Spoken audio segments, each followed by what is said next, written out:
മറ്റൊരു വീഡിയോയിലേക്ക് സ്വാഗതം. ഇന്നിവിടെ വിശകലനം ചെയ്യുന്നത് 26/2/1965 ജനിച്ച ഒരാളുടെ ഗ്രഹസ്ഥിതിയാണ്. പൂരാടമാണ് നക്ഷത്രം. പൂരാടം 3-ാം പാദം. വൃശ്ചിക ലഗ്നം. ലഗ്നത്തിൽ കേതു. 2-ൽ ചന്ദ്രൻ, ഗുളികൻ. 3 ശൂന്യം. 4-ൽ ശനി, സൂര്യൻ, ശുക്രൻ, ബുധൻ. 5 ശൂന്യം. 6-ൽ വ്യാഴം. 7-ൽ വിവാഹസ്ഥാനത്ത് രാഹു. 8, 9 ഭാവങ്ങൾ ശൂന്യം. 10-ൽ കുജൻ. 11, 12 ഭാവങ്ങൾ ശൂന്യം. ഒരുപാട് പ്രത്യേകതകളുള്ള ഒരു ഗ്രഹനിലയാണിത്. അതിൽ പലതും നിർഭാഗ്യവശാൽ നെഗറ്റീവായിട്ടുള്ള പ്രത്യേകതകൾ തന്നെയാണ് എന്ന് പറയേണ്ടി വരും. കാരണം ലഗ്നാൽ 2-ൽ ധനസ്ഥാനത്ത് ചന്ദ്രൻ, ഗുളികൻ. നിൽക്കുന്ന രാശിയിൽ നിന്നും ഗുളികൻ ലഗ്നത്തിലേക്ക് ദൃഷ്ടി ചെയ്യുന്നു. 12-ാം ദൃഷ്ടി. ലഗ്നത്തിൽ കേതുവുമുണ്ട്. അപ്പോൾ കേതു ഗുളികൻ ബന്ധം ലഗ്നത്തിന് വന്നു. അതുപോലെ തന്നെ മനസ്സിൻ്റെയും മാതാവിൻ്റെയും കാരക ഗ്രഹമായിട്ടുള്ള ചന്ദ്രൻ ഗുളികനോടൊത്ത് നിൽക്കുകയും ചെയ്യുന്നു. പല കാരണങ്ങൾ കൊണ്ടും മനസ്സിന് സ്വസ്ഥതക്കുറവ് എന്ന് പറയുന്ന ഒരു അവസ്ഥ ഇത്തരം വ്യക്തികൾക്ക് ജീവിതത്തിൽ ഉടനീളം, ഒരു തവണയോ 2 തവണയോ ഒന്നുമല്ല, ജീവിതത്തിൽ ഉടനീളം പല സാഹചര്യങ്ങളിലൂടെ കിട്ടുന്നതായിട്ട് കണ്ടുവരുന്നുണ്ട്. അതുപോലെ തന്നെയാണ് 5-ാം ഭാവാധിപനായിട്ടുള്ള വ്യാഴം 6-ൽ നിൽക്കുന്നു. അവിടേക്ക് രാഹുവിൻ്റെ 12-ാമത്തെ ദൃഷ്ടിയുമുണ്ട്. അതുപോലെ തന്നെ സൂര്യനോടൊത്ത് നിൽക്കുന്ന ശനിയുടെ 3-ാം ദൃഷ്ടി, ആ ദൃഷ്ടി മേടത്തിലേക്ക് എത്തുമ്പോൾ അത് നീചദൃഷ്ടിയായി മാറുകയും ചെയ്യും. ഇതാണ് ഞാൻ നേരത്തെ പറഞ്ഞ പല തരം പ്രത്യേകതകൾ ഉള്ള ഒരു ഗ്രഹനിലയാണിത് എന്ന് പറയാൻ കാര്യം. ഒരു സ്വസ്ഥത എന്ന് പറയുന്നത് ഈ വ്യക്തിക്ക് ആയുസ്സിലും പല കാരണങ്ങൾ കൊണ്ടും ഉണ്ടാവുകയില്ല. സ്റ്റെബിലിറ്റി ഉള്ള ഒരു മൈൻഡ് സെറ്റ്, ഉറച്ച ഒരു മൈൻഡ് സെറ്റും ഉണ്ടാവില്ല. പല കാര്യങ്ങൾക്കായിട്ട് ഇങ്ങനെ ഓടി നടന്നുകൊണ്ടേയിരിക്കും. ധനസമ്പാദനത്തിന് വേണ്ടുന്ന ത്വരിത നടപടികൾ പലപ്പോഴും ഇദ്ദേഹത്തിൻ്റെ ഭാഗത്തു നിന്ന് ഉണ്ടാകും. അതിൽ പലതിലും വിജയിക്കുകയും ചെയ്യും. പക്ഷേ അതിനും ഒരു സ്വസ്ഥത ഉണ്ടാവില്ല. ഒരു അച്ചടക്ക സ്വഭാവം, സ്വസ്ഥത എന്ന് പറയുന്ന ഒരവസ്ഥ, അല്ലെങ്കിൽ ശാന്തമായിട്ടുള്ളൊരവസ്ഥയിലായിരിക്കില്ല ധനം വന്നു ചേരുക. നമ്മളെ പരമാവധി മുഷിയിപ്പിച്ച് അല്ലെങ്കിൽ ഇറിറ്റേറ്റ് ചെയ്ത് മനസ്സിന് ടെൻഷൻ തന്ന് ശേഷം ധനം വരുന്ന അവസ്ഥ. അതുപോലെ തന്നെ ഇദ്ദേഹം വൈദ്യമേഖലയിൽ പ്രവർത്തിക്കുന്ന വ്യക്തിയാണ്. ലഗ്നാധിപനായിട്ടുള്ള ഗ്രഹം 10-ൽ കുജൻ സൂര്യൻ്റെ ക്ഷേത്രത്തിൽ നിൽക്കുന്നു. അവിടേക്ക് 1, 2, 3, 4, 5, 6, 7 3, 6, 7 സൂര്യൻ, ശനി, ശുക്രൻ, ബുധൻ, ഈ 4 ഗ്രഹങ്ങളും 4 പ്രബല ഗ്രഹങ്ങൾ ലഗ്നാൽ 4-ൽ നിൽക്കുന്നു. 4-ൽ നിൽക്കുന്ന ശനിയും സൂര്യൻ എന്ന് പറയുമ്പോൾ തന്നെ അവിടെ ശത്രുക്കളുടെ ഒരു കൂട്ടായ്മയാണ്. വർഗോത്തമം ചെയ്ത സൂര്യൻ, വർഗോത്തമം ചെയ്ത ശനി, ശുക്രനും സൂര്യനും തമ്മിൽ ശത്രുത, ശനിയും സൂര്യനും തമ്മിൽ ശത്രുത. അപ്പോൾ വീട്ടിൽ സ്വസ്ഥത. 4 വീടിൻ്റെ സ്ഥാനമാണ്, മാതാവിൻ്റെ സ്ഥാനമാണ്. വീട്ടിൽ സ്വസ്ഥത എന്ന് പറയുന്ന ഒരു കാര്യം വളരെ വിരളം ആയിരിക്കാനുള്ള സാധ്യത വളരെ വളരെ കൂടുതലാണ്. അപ്പോൾ വീട്ടിൽ സ്വസ്ഥത ഉണ്ടാവാതിരിക്കുകയും 5-ാം ഭാവാധിപനായിട്ടുള്ള ഗ്രഹം രാഹുവിൻ്റെ ദൃഷ്ടിയിലും സൂര്യനോടൊത്ത് നിൽക്കുന്ന ശനിയുടെ 3-ാം ദൃഷ്ടിയിലും ചന്ദ്രൻ ഗുളികനോടൊത്തും കൂടെ നിന്ന് കഴിഞ്ഞാൽ ഈ വ്യക്തിക്ക് ജീവിതത്തിൽ ഒരിക്കലും ഒരു കാലത്തും ഒരു സ്വസ്ഥതയുള്ള മനസ്സ് തന്നെ വളരെ പാടായിരിക്കും. ആ വ്യക്തിയുടെ ജീവിതവും അങ്ങനെ തന്നെയാണ്, പല പല കാരണങ്ങൾ കൊണ്ട്. മാത്രവുമല്ല, ലഗ്നാൽ 7-ൽ രാഹു, വിവാഹസ്ഥാനത്ത് രാഹു. ഇത്തരം ഗ്രഹനിലയുള്ള ആളുകൾ വിവാഹവുമായിട്ടൊക്കെ ബന്ധപ്പെട്ട് പ്രത്യേകം ചേരുന്ന ഗ്രഹനിലകൾ മാത്രമേ എടുക്കാവൂ. നിർഭാഗ്യവശാൽ ഇവിടെ സംഭവിച്ചത് ചേരാത്ത ഗ്രഹനില തന്നെയാണ് എടുത്തത്. 7-ൽ രാഹു നിൽക്കുകയും 7-ാം ഭാവാധിപനായിട്ടുള്ള ഗ്രഹം വിവാഹകാരകൻ ശുക്രനാണ്. ശുക്രൻ നിൽക്കുന്നത് പ്രധാന ശത്രു സൂര്യനോടൊത്താണ്.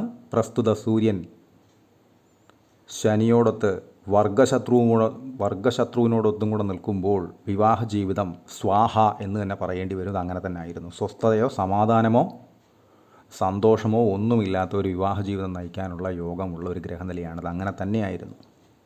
ഒന്നും അതിൽ കുറച്ചു പറയാനോ കൂടുതലായി പറയാനോ ഇല്ല. വളരെ മോശപ്പെട്ടൊരു ഗ്രഹനിലകളിലൊന്നാണിത്. മനസ്സ് സംബന്ധമായിട്ടുള്ള കാര്യങ്ങളിൽ, വീട് സംബന്ധമായിട്ടുള്ള കാര്യങ്ങളിൽ, വിവാഹ സംബന്ധമായിട്ടുള്ള കാര്യങ്ങളിൽ, സന്താന സംബന്ധമായിട്ടുള്ള കാര്യങ്ങളിൽ ഈ വ്യക്തിക്ക് സന്താന ദുഃഖവുമുണ്ട്. 5ാം ഭാവാധിപനായിട്ടുള്ള ഗ്രഹം 6-ൽ രാഹുവിൻ്റെ ദൃഷ്ടിയിൽ നിൽക്കുന്നു. അവിടേക്ക് സൂര്യനോടൊത്ത് നിൽക്കുന്ന ശനിയുടെ 3ാം ദൃഷ്ടി എത്തുമ്പോൾ അത് നീചദൃഷ്ടിയായി മാറും. വളരെ ശ്രദ്ധിക്കേണ്ടുന്ന ഒരു ഗ്രഹനില. പണം ഇഷ്ടം പോലെ ഉണ്ടാവുകയും ചെയ്യും, എന്നാൽ പലതിനും തടസ്സം വരികയും ചെയ്യും. ധനത്തെ നശിപ്പിക്കാനുള്ള ശേഷിയും ഈ ഗ്രഹനിലയ്ക്കുണ്ട്. ചില ആളുകളെ കണ്ടിട്ടില്ലേ, 50 രൂപ വരും 100 രൂപ പോവും, 100 രൂപ വരും 500 പോകും എന്ന് പറയുന്നൊരു അവസ്ഥയുള്ള അങ്ങനെയുള്ളൊരു സ്വഭാവവും ഈ ഗ്രഹനിലയിൽ ചിലപ്പോൾ ജീവിത സാഹചര്യങ്ങളിൽ ഈ ഗ്രഹനില വെച്ച് കണ്ടേക്കാം. ഈ വ്യക്തിക്ക് ജോലി സംബന്ധമായിട്ട് ഉയർച്ച, അതുപോലെ തന്നെ നേട്ടങ്ങൾ, കാര്യങ്ങളെല്ലാം ഉണ്ടാകും. ജോലി എന്ന് പറയുന്ന, എപ്പോഴും ജോലി എന്ന് പറയുന്ന ഒരവസ്ഥ വളരെയധികം എൻജോയ് ചെയ്യാനും അദ്ദേഹം ശ്രമിക്കും. പക്ഷേ അവിടെയും സ്വസ്ഥത ഉണ്ടാവില്ല. ചെല്ലുന്ന ഇടത്തെല്ലാം തന്നെ പല രീതിയിലുള്ള, ഒന്നുകിൽ ഇദ്ദേഹത്തിൻ്റെ രീതികൾ ചെല്ലുന്ന ഇടത്ത് യോജിക്കാതെ പോവുകയോ അല്ലെങ്കിൽ അവിടുത്തെ രീതികൾക്ക് ഇദ്ദേഹം യോജിക്കാതെ പോവുകയോ ഒക്കെ വരുന്ന സന്ദർഭങ്ങൾ ധാരാളമായിട്ട് ഈ വ്യക്തിക്ക് ഉണ്ടാകാനുള്ള സാധ്യതയുണ്ട്. ഒരു ജോലി സ്ഥലത്ത് ചെന്ന് കഴിഞ്ഞാൽ അവിടെ സ്വസ്ഥമായി നിന്ന് ജോലി ചെയ്യുക എന്നതിലുപരിയായിട്ട് അവിടുന്ന് ഏതെങ്കിലുമൊക്കെ സാഹചര്യവശാൽ മാറേണ്ടുന്നതായിട്ടുള്ള അനുഭവം ഉണ്ടാവാം. കാരണം ലഗ്നാൽ 10ൽ ആൾറെഡി കുജനുണ്ട്. അവിടേക്ക് സൂര്യനോടൊത്ത് നിൽക്കുന്ന ശനി ദൃഷ്ടി ചെയ്യുന്നു. സൂര്യനും ദൃഷ്ടി ചെയ്യുന്നു, ശുക്രനും ബുധനും അവിടെ ദൃഷ്ടി ചെയ്യുന്നു. അതിൽ സൂര്യൻ്റെയും ശനിയുടെയും ദൃഷ്ടി, സൂര്യൻ്റെ ദൃഷ്ടി നല്ലതാണ്, സ്വന്തം ക്ഷേത്രത്തിലേക്കാണ് ദൃഷ്ടി ചെയ്തത്. പക്ഷേ ശനിയുടെ ദൃഷ്ടി ഒട്ടും നല്ലതല്ല. ഇത് വളരെ ശ്രദ്ധിക്കേണ്ടുന്ന ഒരവസ്ഥ തന്നെയാണ്. അനാവശ്യമായിട്ടുള്ള തർക്കങ്ങൾ, വഴക്കുകൾ, പാര വയ്ക്കുക എന്നൊക്കെ പറയില്ലേ നാട്ടുഭാഷയിൽ, അങ്ങനെയുള്ള അനുഭവങ്ങൾക്കൊക്കെ വളരെ സാധ്യത കൂടിയ ഒരു ഗ്രഹനില തന്നെയാണ്. പ്രത്യേകിച്ച് ശത്രുക്കളുടെ ഒരു കൂട്ടായ്മയാണ് 10ാം ഭാവാധിപനുമായിട്ടും ബന്ധപ്പെട്ട് നിൽക്കുന്നത്. ഒരു സ്വസ്ഥത അവിടെയും ആ രീതിയിലും ഉണ്ടാവില്ല. പണം വരും, പക്ഷേ സ്വസ്ഥത ഉണ്ടാവില്ല. മനസമാധാനം എന്ന് പറയുന്നത് വട്ടപൂജ്യം തന്നെ ആയിരിക്കും. അത് പല കാരണങ്ങളുണ്ട്. ലഗ്നാധിപനായിട്ടുള്ള ഗ്രഹത്തിലേക്കാണ് മേൽപ്പറഞ്ഞ സൂര്യനും ശനിയും ഒക്കെ ദൃഷ്ടി ചെയ്യുന്നത്. അതും പവറുള്ള ദൃഷ്ടിയാണ്. വർഗോത്തമം ചെയ്തു നിൽക്കുന്ന സൂര്യനും ശനിയുമാണ്. വർഗോത്തമം ചെയ്തു നിൽക്കുന്നു എന്ന് പറഞ്ഞാൽ നവാംശം എടുക്കുന്ന സമയത്തും പ്രസ്തുത ഗ്രഹങ്ങൾ അതേ രാശിയിൽ തന്നെ ആയിരിക്കും എന്ന് സാരം.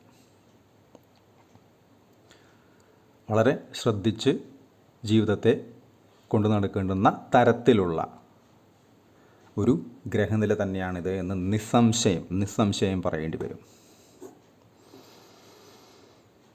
ഇദ്ദേഹത്തിന് ഇപ്പോൾ ഒരു ഉദ്യോഗമാറ്റം ഉണ്ടായിരുന്നു, നല്ലത് തന്നെയാണ്, ധാരാളം പണമൊക്കെ ലഭിക്കും. പക്ഷേ അവിടെയും എന്തെങ്കിലുമൊക്കെ തർക്കങ്ങളോ വഴക്കുകളോ കാര്യങ്ങളോ ഒക്കെ ഉണ്ടായി അവിടുന്ന് മാറേണ്ടുന്നതായിട്ടുള്ള, അല്ലെങ്കിൽ അവിടുത്തെ കാര്യങ്ങളുമായി യോജിച്ച് പോകാൻ പറ്റാത്ത സാഹചര്യങ്ങൾ ഇദ്ദേഹത്തിന് തോന്നുകയോ മാറേണ്ടുന്നതായിട്ടുള്ള സാഹചര്യങ്ങളൊക്കെ ഉണ്ടാവാം. അത് മാറി. 2-3 ദിവസം മുൻപ് പ്രസ്തുത വ്യക്തി എന്നെ വിളിച്ചിരുന്നു.